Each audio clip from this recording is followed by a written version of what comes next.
Salut tout le monde, j'espère que vous allez bien. Bienvenue sur la chaîne Gab MTG. Aujourd'hui, on va déballer du lourd. Collector Booster Box, Terrors Beyond Death. J'ai bien hâte de voir ce qu'on va pogner. Je n'avais déjà déballé une il n'y a pas longtemps, juste un petit peu avant de créer ma chaîne. J'avais quand même déballé vraiment du beau stock. Trois Shadow Spears, une foil, une normale foil, une borderless puis une borderless foil. Fait que quand même, juste là, ça payait plus la moitié de la boîte. Là. Fait que, ouais, c'est intéressant. J'ai hâte de voir qu'est-ce qu'on va pogner cette fois-là. Je vais pas me faire trop d'illusions non plus. Là. Je pensais qu'on a tout le temps des boîtes de fous qu'on déballe tout. Donc, on va regarder ce qu'on va pogner aujourd'hui dans ces jolis petits boosters-là. Je vais en ouvrir juste la moitié. On va les mettre ici, comme ça. Donc, premier paquet. On va regarder. Espérant pogner du beau stock comme la première fois.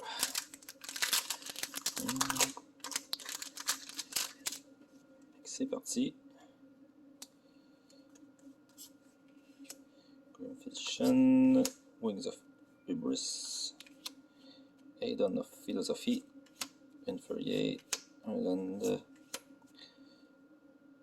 Utopia de Twice Favored. Okay. Un Field of Ruin, un land qui donne du colorless, peut le sacrifier en payant 2, puis destroyer un non-basic land qu'un opposant contrôle, puis chaque player peut aller chercher dans sa librairie ou un basic land card, les mettre en jeu. Et, bon. Et les super beaux land foil Nyx, comme ils appellent, une swamp et une plaine. Super beau land. Juste ça, c'est de la super belle valeur ajoutée à chaque paquet. Dawn of Aspiration. Ça doit être notre première rare. Ouais. Storm of Rat Borderless. Ça fait 4 dégâts à toutes les créatures et à toutes les Planeswalkers pour 4 en sorcerie. Avec les rares dans la même pile ici à côté. Nadir Kraken Foil, qui est une autre rare. Toutes les fois que vous bougez une carte, vous pouvez payer un colorless. Si vous faites, vous pouvez mettre un plus un counter sur le Kraken et vous créez une 1-1 tentacule bleu token créature. Ici, on a une non-commune, une autre non-commune et un token. Ça part quand même pas si mal pour le premier booster. Ça part relax. On continue. On va tout le temps avoir des cartes à 100$ dans chaque booster. Ok, je vais l'avoir. Oh. Okay. Oh, une île comme deuxième carte. Thrill of Possibility. Gift of Strength. Voracious Typhoon. Discordant Viper. Fateful End. Clotis Design. Un île. On va tout mettre mes Basic Land spécial foil ensemble. Une Swamp.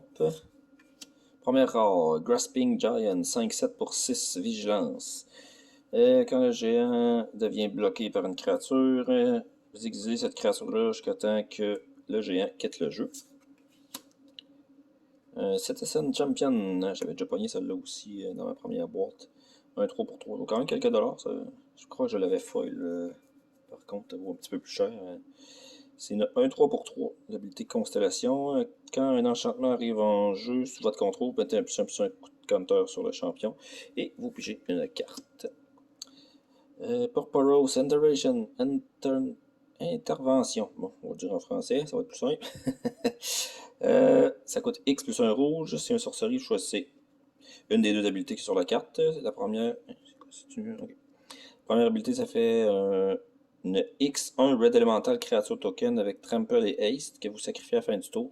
X, c'est évidemment le coût que vous payez. Fait que si vous payez 5, ben ça vous fait une 4-1 Trample Haste que vous sacrifiez à la fin du tour. Et sinon, vous pouvez faire 2 fois les dégâts du X Target Creature ou Planeswalker. Ça peut être intéressant. Je vais juste mettre ça. Je vais mettre mes foils ensemble. Je mets mes non-foils là, ici. Comme ça. Oh, un Planeswalker. Calyx Destiny's End. Il coûte 4, il arrive avec 4 Loyalty Counter. Action plus 1, c'est vous regardez le top 4 cartes de votre librairie. Vous pouvez révéler un enchantement dans ces cartes-là et le mettre dans votre main. Et les autres sous votre bibliothèque dans un ordre aléatoire. Le -3, vous exilez une créature ou un enchantement que vous ne contrôlez pas. Until target enchantment you control. Jusqu'à temps qu'un enchantement que vous contrôlez quitte le jeu. Et pour -7, vous ramenez tous les enchantements de votre graveyard en jeu. 2 fois la même, donc une foil est quand même très drôle. Ok, fait que bon, on a la même en full art foil en dessous, comme notre autre art. Le token qui n'a pas rapport, on va mettre à côté. Ok, bon, ben ce paquet-là était quand même assez intéressant. Deux mythiques, au moins 2 mythiques certains. Ouais, peut-être, ouais, 2 mythiques, là, c'était une rare.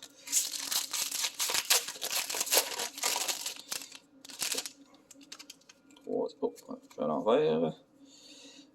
Sentinel Eyes.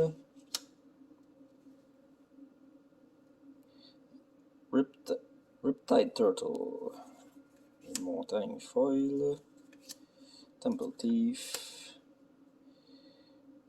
Flumoxed Cyclops. Okay, drôle de nom. Nyx Herald. Shoulder Kraken. Annex Hardened in the Forge. Une land spéciale, une île et une forêt. Un Atreus Shroud Veil, une 4-7 pour 6 indestructibles. Parce que les gods, ils sont tous indestructibles.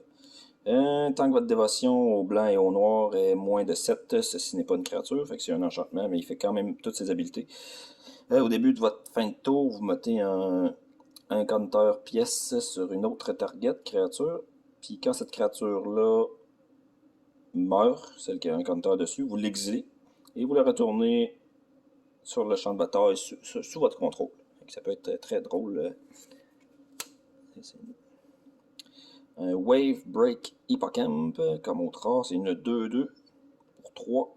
Quand vous castez votre premier spell durant le tour d'un opposant, vous pigez une carte. Un Shatter the Sky.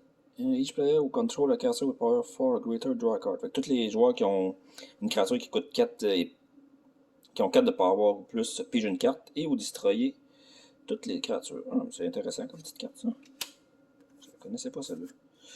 Et 2 autres cartes bidons qu'on va mettre de côté. Un token. Oh, c'est pas si mal. Bon, qu'est-ce que nous réserve le 4e booster? Encore trompé. On va juste mettre ça de côté. Trier ça plus tard. Nyxborn Courser, Return to Nature. Oh, on va se lancer un peu.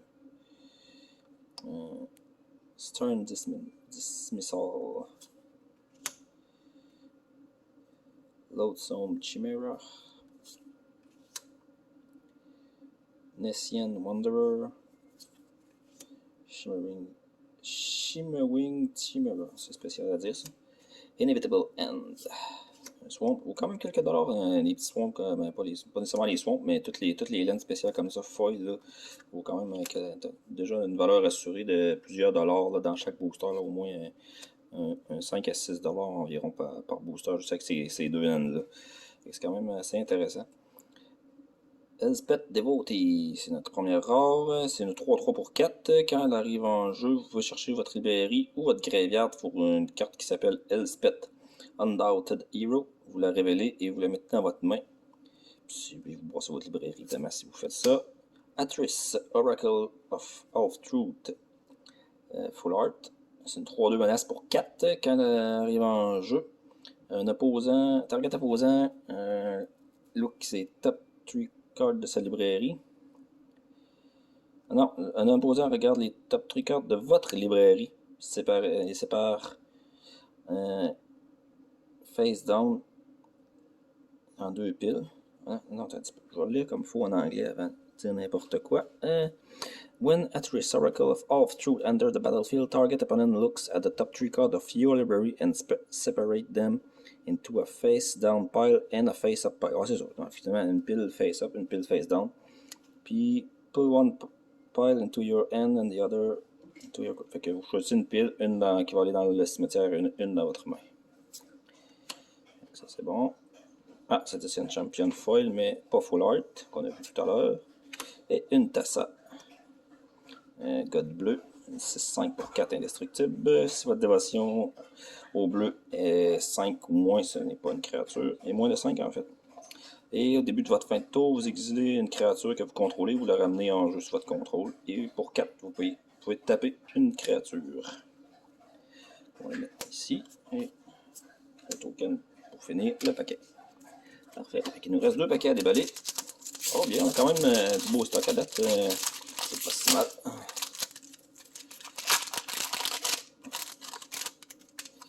Qu'est-ce qu'on a? Ok, encore le cyclope bizarre. Hanno Shore, un land, ça donne un colorless. Vous pouvez payer 1, le taper, puis donner un mana de la couleur de votre choix.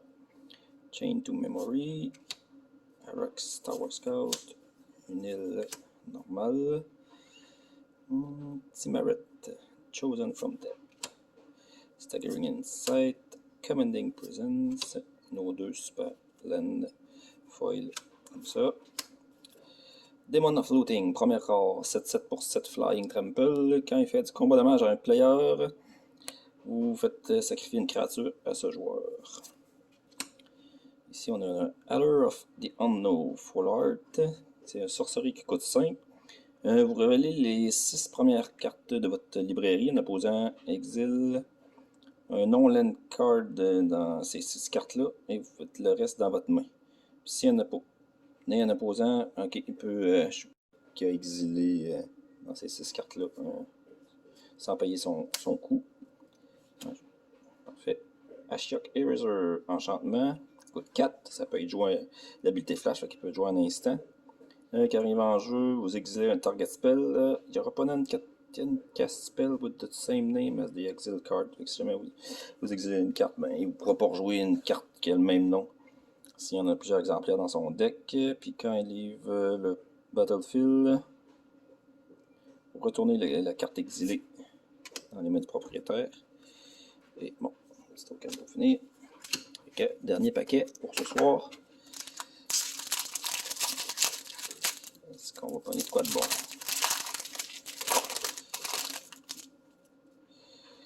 Omen of the Dead, une montagne.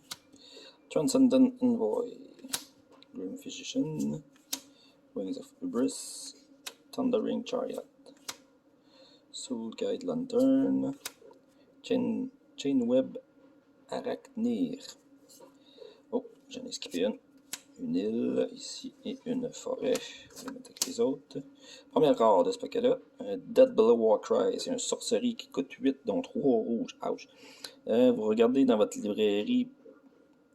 Vous cherchez votre librairie pour 4 cartes de Minotaur avec des noms différents et vous les mettez en jeu.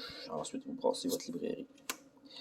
Enigmatic Incarnation, c'est un enchantement qui coûte 4. Au début de votre fin de tour, vous pouvez sacrifier un autre enchantement. Si vous faites ainsi, vous cherchez dans votre librairie pour une créature d'un coût converti égal plus 1 à l'enchantement que vous avez sacrifié. Et vous la mettez en jeu. C'est intéressant ça.